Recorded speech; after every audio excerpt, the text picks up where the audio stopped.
Եթե ուզում եք, որ ձեր կուլիչը լինի փափուկ, բուրավետ ու ներսից թել-թել բացվող, ապա այս բաղադրատոմսը հենց ձեզ համար է։ Այսօր պատրաստելու ենք շատ համեղ կուլիչ փոքրիկ գաղտնիքով։ Սկզբում պատրաստում ենք խմորիչը, որի համար մեզ պետք է խմորիչ, կաթ, ալյուր և շաքարավազ։ Լցնում ենք տարայի մեջ, խառնում ենք և դնում ենք մի կողմ մինչև հասունանա։ Չամիչի վրա լցնում ենք կոնյակը, խառնում ենք և դնում մի կողմ։ Սա էլ մեր համի փոքրիկ գաղտնիքը, որը խմորին տալիս է շատ բուրավետ համ և հոտ։ Առանձին տարայի մեջ հարում ենք ձուն շաքարավազի հետ, որից հետո ավելացնում ենք փափկեցրած կարագը։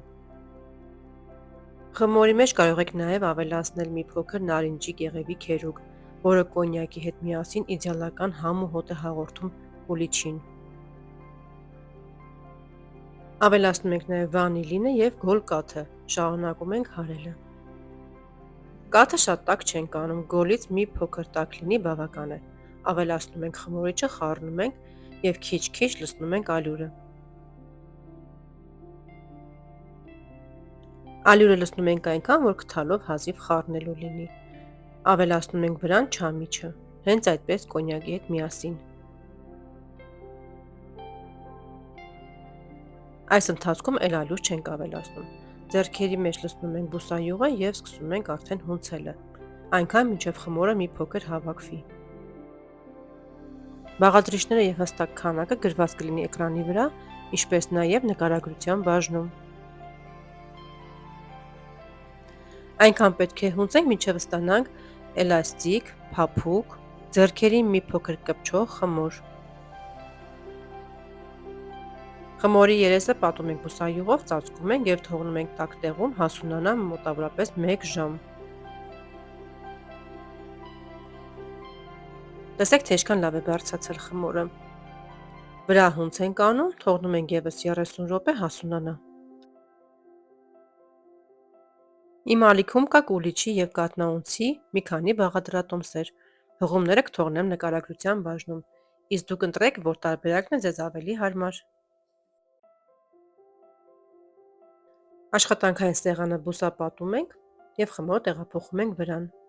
Կախված թե ինչ եք ուզում պատրաստել և ինչ քանակի, խմորը բաժանում եք այդքան մասի։ Ես բաժանել եմ 3 մասի։ Կարող եք պատրաստել կուլիչի համար նախատեսված թղթերի մեջ կամ պարզապես հյուսքեր անել։ Արեք այնպես, ինչպես ձեզ հարմար է։ Ես պատրաստելու եմ թղթերով։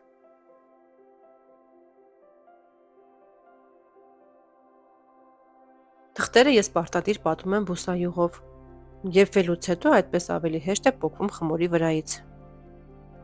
Խմորը հենց այդպես դնում ենք թղթերի մեջ և թողնում ենք հասունանա ևս 30 րոպե։ Տեղափոխում ենք նախապես տաքացված ջեռոց, եփելու ենք 170 աստիճան տակ 45-ից 50 րոպե։ Պատրաստ լինել ստուգում ենք փայտիկով։ Այս բաղադրատոմսը ամենահեշտ և արագ պատրաստվող տարբերակներից է։ Այն կստացվի նաև սկսնակների մոտ։ Եվ իհարկե այն մարդկանց մոտ, ովքեր երբեք չեն փորձել պատրաստել կուլիչ։ Տեսեք, թե ինչքան լավ է ստացվել, բարձր, փափուկ և շատ նուրբ։ Այս մի կուլիչի թուղթը հանում եմ, որպեսզի տեսնեք, թե ինչքան հեշտ է դուրս գալիս և կուլիչը ինչքան բարձր ու լավ է ստացվել։ Իսկ ներքևի հատվածը հաստատ չի այրվել, հանգիստ եղեք, դա թուղթն է մնացել։ Իսկ այժմ պատրաստենք կուլիչի համար սպիտակ ջնարակը, որը պարզապես իդեալական է ստացվում։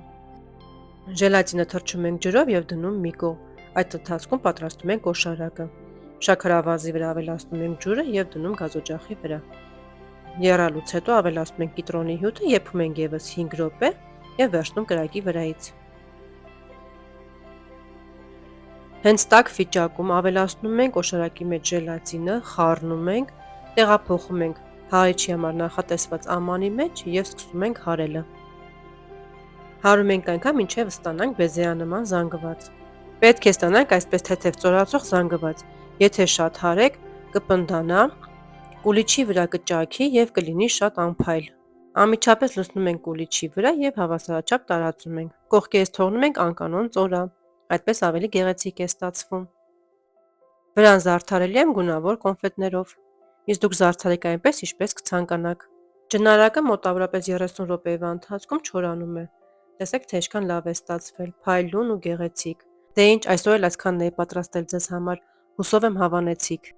Բոլորիս ուրախ զատիկ։ Թող ձեր տունը լցվի սիրով, ջերմությամբ և խաղաղությամբ։